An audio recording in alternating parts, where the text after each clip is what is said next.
What I'm going to do now is give you a quick overview of the web version of Sarah, which is also where you can download various files from, including Windows executables for Sarah, Fine, etc. If we do a web search on Sarah Representation Analysis, you'll find the main website as the first hit. Just clicking here. And this takes you through to my group web page. The group web page has a variety of things in terms of structures. We've got software, so these are software that you can download to Windows computers. And here we have the web software. Please don't all follow the commands or the examples I'm going through at the same time, because they will just make a queue of requests that will time out. Sarah isn't running on a big computer, it's just running on a normal desktop Mac, which is a few years old by now. And that means that it's going to take some time to process it. Just be patient and hopefully don't all do things at the same time. There are also some documents that you can download and go through that will help introduce you to various aspects of group theory and in particular representation analysis for magnetic structures. The first of these is a nice introduction to group theory, the style of which I appreciate, by Costa. And if we click there, you can just download the document at the bottom.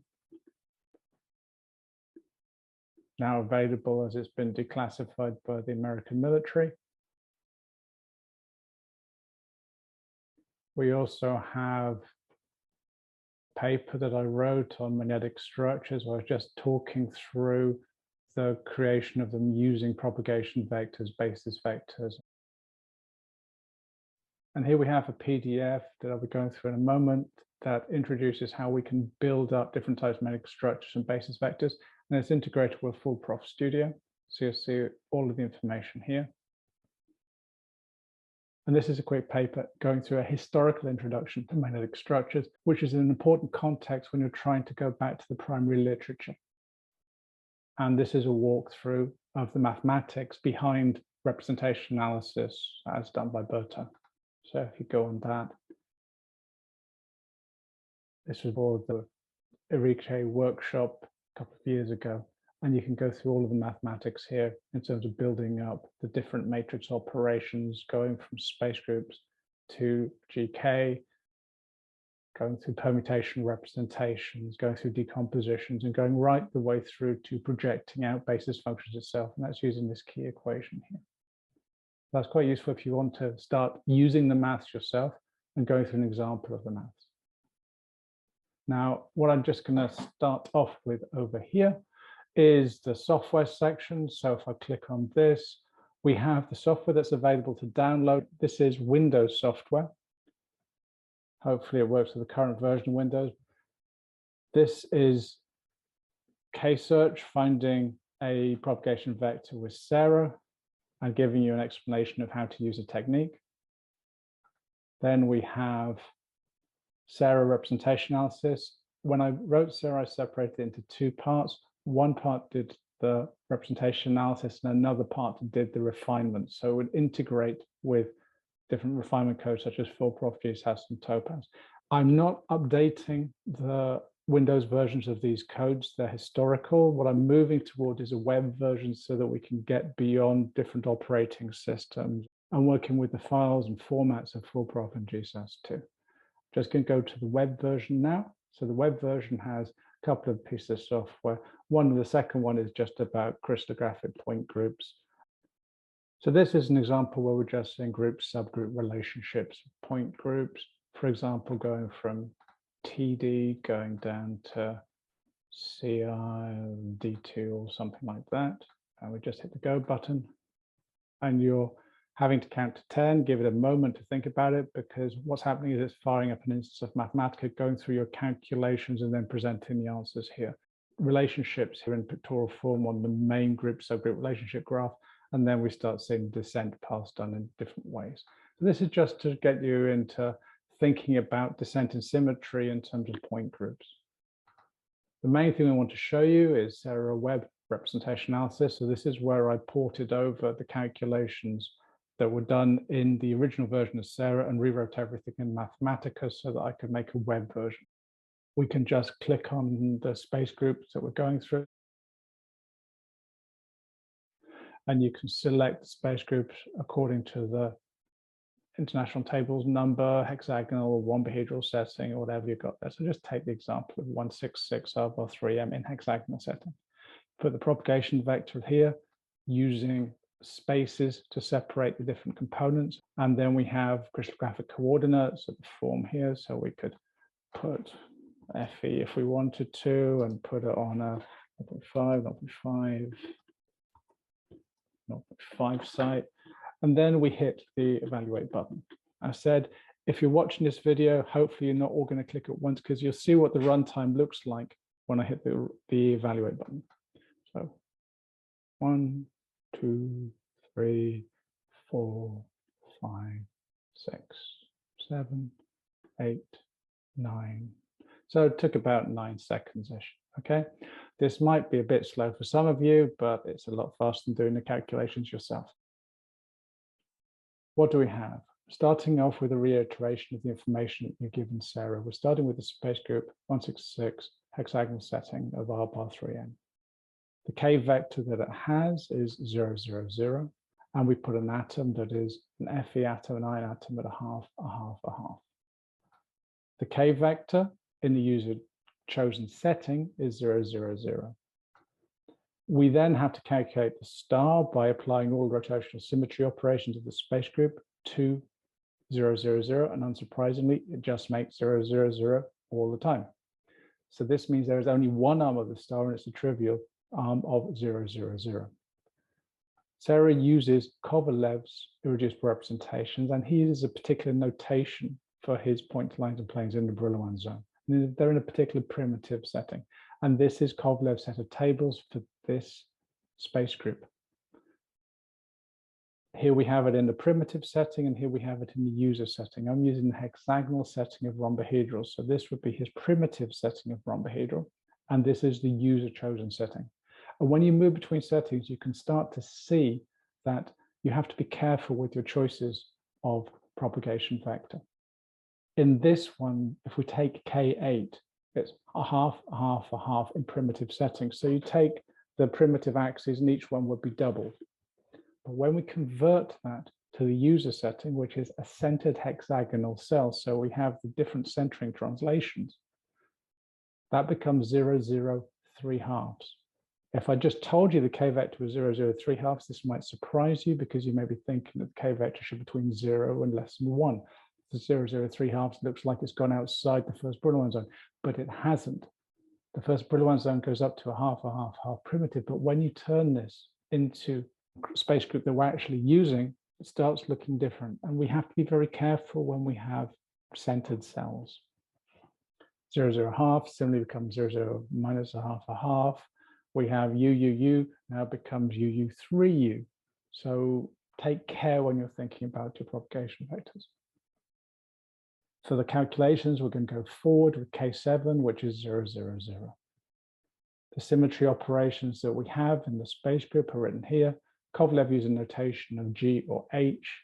H for rotational symmetry operations, we're using G for the full rotation translation operations. And you can look up the matrices in his tables, or actually at the bottom of this web page. We look at the symmetry operations that are compatible with the K vector that leave it invariant. These form GK. So in this case, all of those symmetry operations, when applied to 0, 0, 0, gives you 0, 0, 0. They're all compatible with GK. So they're all there in the group of GK. Again, don't worry about the order that we have here. It may look a bit odd, not necessarily being pretty orders of increasing integers. And this is just because it's matching what's in Kovalev's tables. I'm trying to bring you back to Kovalev's tables. The calculations so far allow you to calculate the irreducible representations. But the atomic position is also important. We're thinking about a moment at a position. We have to start off by thinking about how that position is affected by the different symmetry operations of GK. So we have iron at a half, well, fractions there just to make it, just to help people identify what's happening. We have 3 symmetry related positions, half, half, half, half, 0, half, 0, half, half. And here we have the irreducible representations of GK. So these have been calculated using Kovalev's tables. And I've got them here in full matrix form, so you can see what's going on, going right the way across.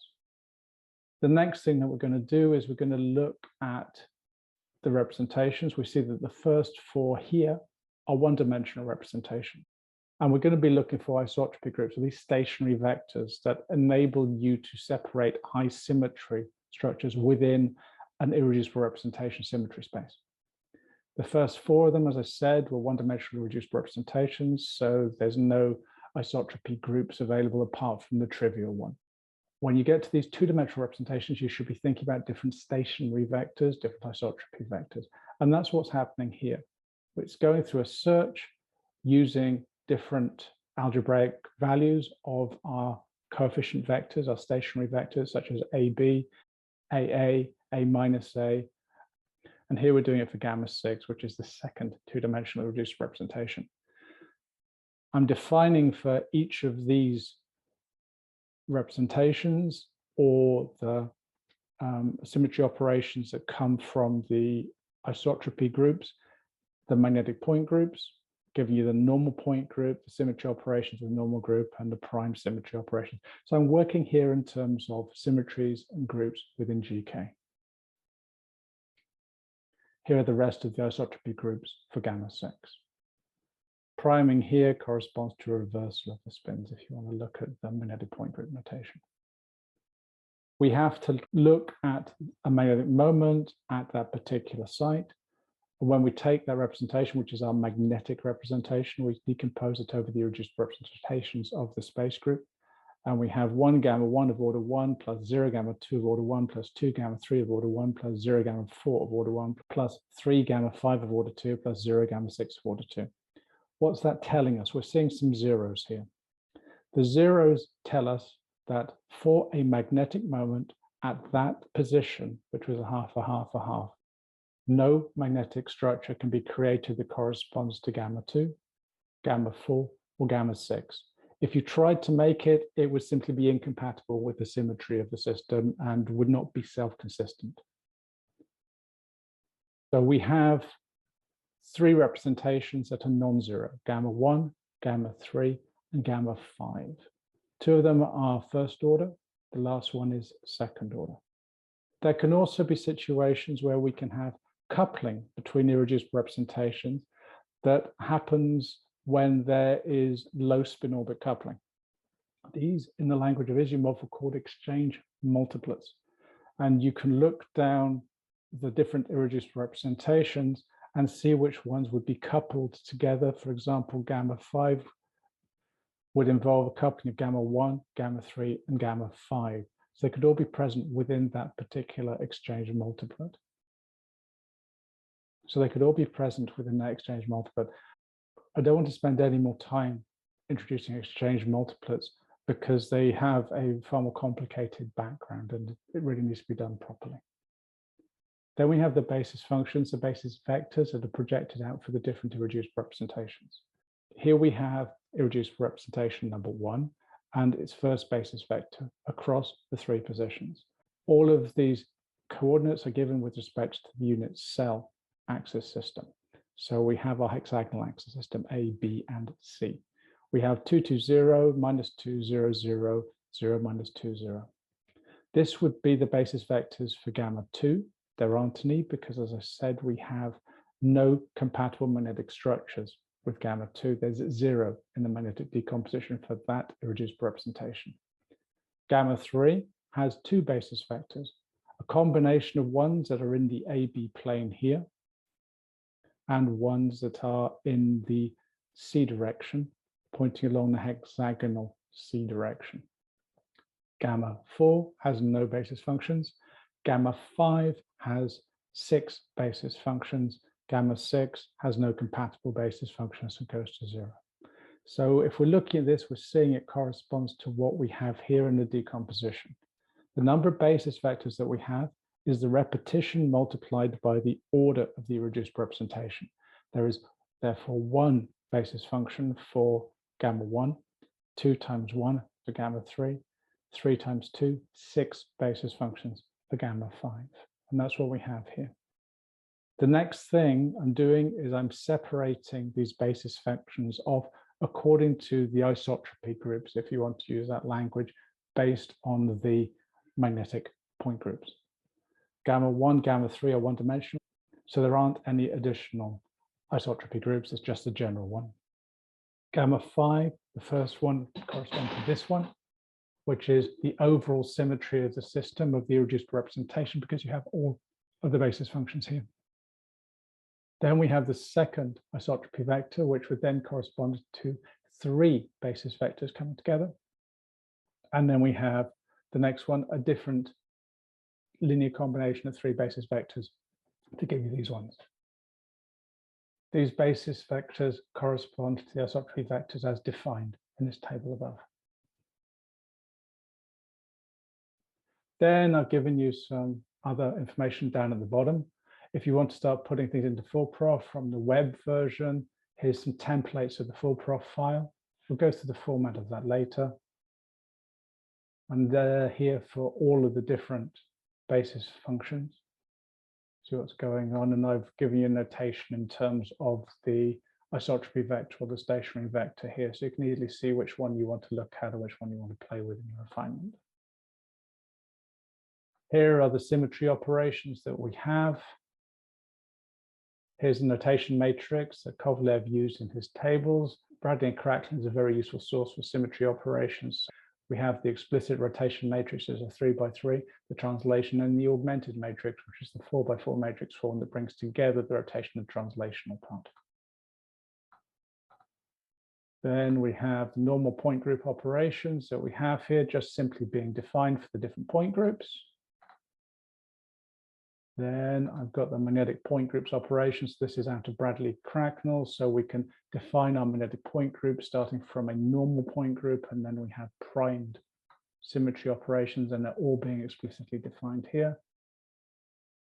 Here's a complete list of the isotropy groups and the different operations that are in the different isotropy groups, the different magnetic point groups. Here's a permutation table, so you can see how the different atomic positions are permuted under the symmetry operations of GK. And just a bit of maths and useful stuff that I was just trying to start to put down at the bottom here. So that's simply how you use the web version of Sarah. You just have to select the particular space group that you're working with, insert the propagation vector, whether it's commensurate or incommensurate, it makes no difference. 0, 0, 0.133 would be an example of that. Hit the go button. Count to 10.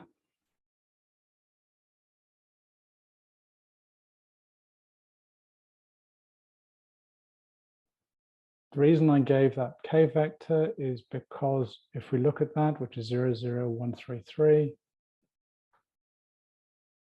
we can see that it corresponds to K6, 003U in the user setting and UUU in the primitive setting. So it's incommensurate along the equivalent rhombohedral axes, if you want to look at it that way. And the calculations just run through exactly the same thing. There's no difference in the representation analysis calculations if you're doing a commensurate or an incommensurate structure. The next thing I'm going to do is just go through some quick examples of the calculations using representation theory. The first one is going to be for LAMNO3, which is space group 62. K vector 0. Then I'm going to put a manganese at 0, 0, 0.5. Hit the evaluate button, count to 10.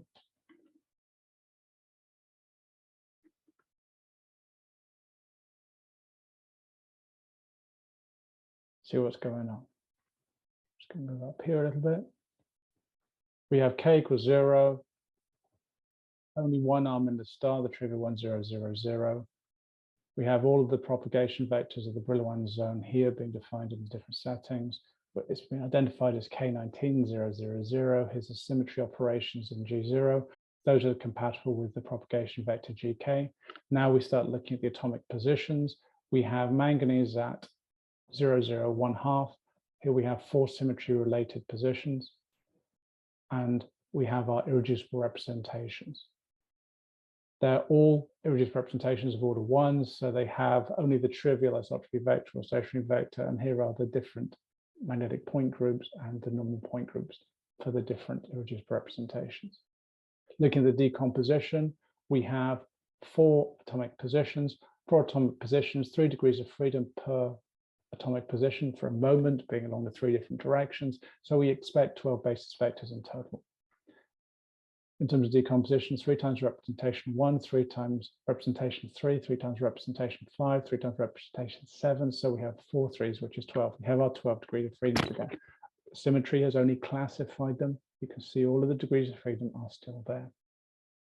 Skipping over the exchange multiplets, we have the basis functions for each of those irreducible representations, and the ones with those isotropy groups are the same because they're trivially the same as all one-dimensional. And if you wanted to, here would be your full prof files, so you could copy and paste this in to your PCR file. That's a nice, simple example. Next, I'm going to go to erbium titanate, ER2TiTO7, which is in space group 227, so something that's a bit bigger. We're looking at origin 2, so this is one where the inversion center is placed at the origin. K vector, again, 0, just because that's what the example is, and we're sticking erbium there at 0, 0, 0. Counting to 10.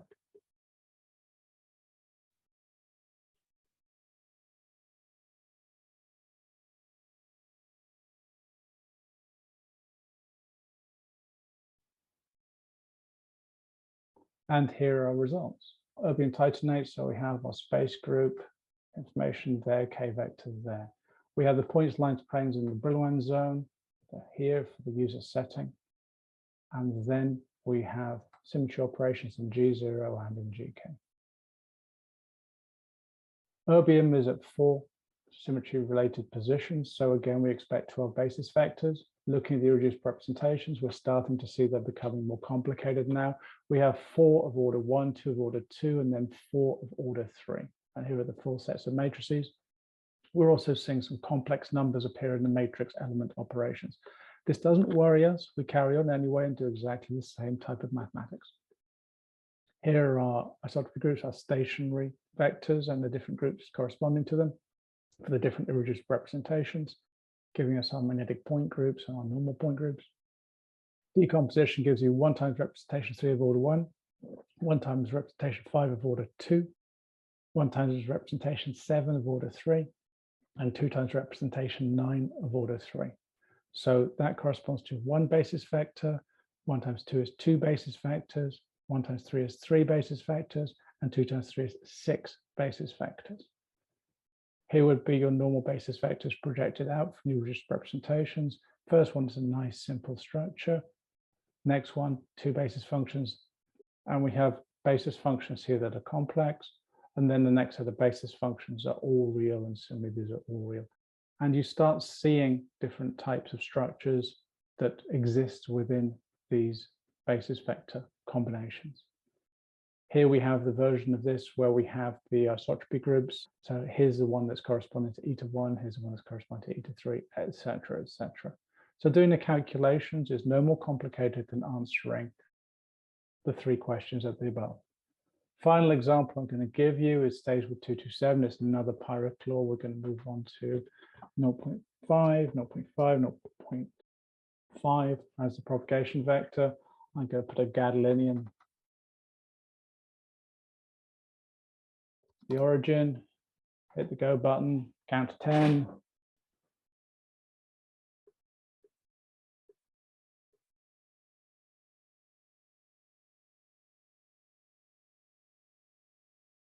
And similarly, we now have the K vector of a half, a half, a half, 4 arms in the star, and we have the 4 rotationally related propagation vectors. Corresponds to K9. K9 in the primitive setting is a half, a half, a half, which is exactly the same in the user setting. Despite the fact it's a center space group, it's just the way that it works. Why you have to be careful with center space groups. Here we have the symmetry operations, G0 and GK. We have an interesting situation here when we apply the symmetry operations of GK to the gadolinium position, and we generate the symmetry-related positions. It turns out that the 4 positions that we would expect aren't all generated. The atomic positions are cut into what are called orbits. If you apply all of the symmetry operations to this crystallographic position 0, 0, 0, you only end up generating 0, 0, 0. You don't generate the other 3 symmetry-related positions of the crystal structure. But if you start off with one of the other positions, such as 0, a quarter, then you do generate the other 3, but you don't generate the 0, 0, 0. So application of GK doesn't have enough symmetry to create all of the 4 symmetry-related gadolinium positions. The system cuts up into 2 separate pieces, which we call these orbits. One orbit has 1 atom, the other orbit has 3 atoms, and there is no symmetry left to couple what happens between these orbits. And that's an interesting situation. What were atomic positions that were related by symmetry in a crystal structure have now been decoupled in a magnetism, unless you start going to more sophisticated structures, such as multi-case structures that puts that coupling back in. We have the irreducible representations, 1, 2, 3, 4, 4 of order 1 and 2 of order 2. Isotropy vectors again here. And we have the decompositions of the magnetic representation for each of these gadolinium sites. The first site is 0001, where we had only 1 site being generated by GK, and that has 3 basis functions because each atomic position would have 3 basis functions. So we have 1 times gamma 1 of order 1, 1 times gamma 5 of order 2, and that's it. There are no compatible symmetries for magnetic structures for gamma 1, gamma 2, gamma 4, or gamma 6. Then we have the second gadolinium position, which has the 3 symmetry-related positions in GK. So that's this one here, 3 positions, each of those 3 degrees of freedom, giving you a total of 3 times 3, which is 9 degrees of freedom. And that has 2 times representation 2 of order 1, 1 times representation 4 of order 1, and 3 times representation 6 of order 2. So we have 3 times 2 is 6, plus 1 times 1 is 1, 6 plus 1 is 7.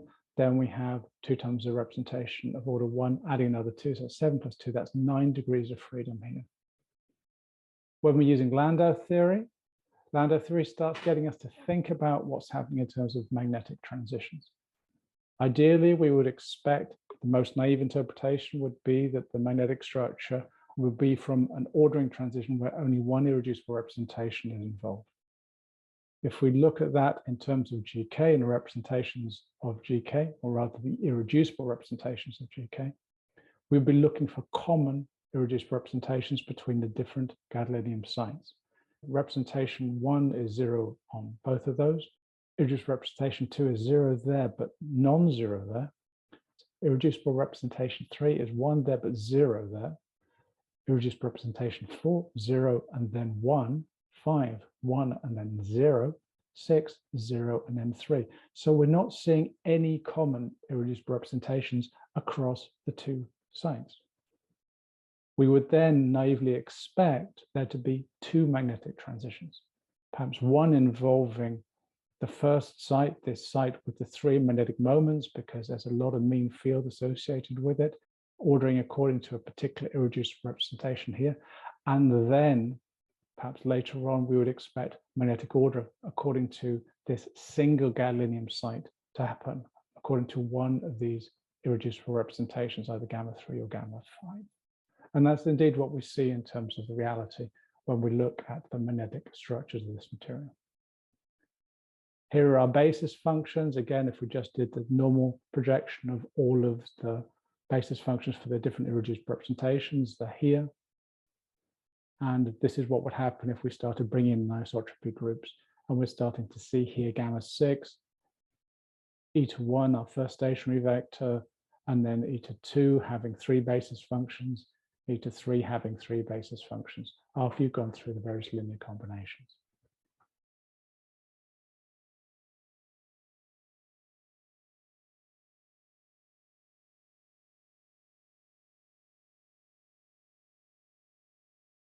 So that's where I'd like to finish. giving you examples of using the web version of Sarah.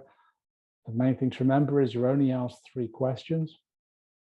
You need to know the space group, you need to know your propagation vector and the crystal sites of your moment-bearing atoms. If you don't know what your propagation vector is, this table is quite a useful one because it can show you the different points, the lines, or planes of the Brillouin zone in the setting that you're using. So you might want to start off by looking at the high symmetry points in the Brillouin zone and then moving on to perhaps the lines in the Brillouin zone if it's incommensurate before you go on to the planes within the Brillouin zone. So those are the ones where we have U and V and we have 2 variables defining the plane in the Brillouin zone. This is a useful table just for helping you work out what the propagation vector is for simple cases. And with that, I'm going to stop for the web version of Sarah. Thank you.